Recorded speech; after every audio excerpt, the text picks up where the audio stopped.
Already have your UV DTF gang sheet ready? In this tutorial, we'll show you how to create your gang sheet in Canva, upload it to DTF Dallas, and place your order from start to finish.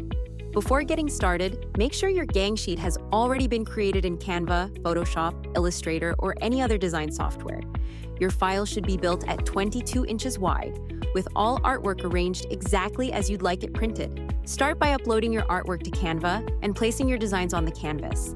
This process is called building a gang sheet, which simply means arranging multiple designs on a single print sheet to maximize space and efficiency. After arranging your designs and finalizing your gang sheet, you're ready to upload your file to DTF Dallas. From the main menu, hover over UV DTF Sticker and select Upload your UV DTF Sticker gang sheet. Choose the gang sheet size that matches the dimensions of your file. Click Choose File and upload your completed gang sheet.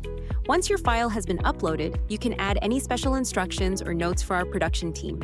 Review your file, check the approval box, and confirm that your artwork is ready for print. Click Add to Cart to continue. In your cart, review your selected gang sheet size, quantity, and order details before proceeding to checkout. Complete your shipping or pickup information, select your preferred delivery method, and submit your order. Once your order is placed, our team will review your file and begin production.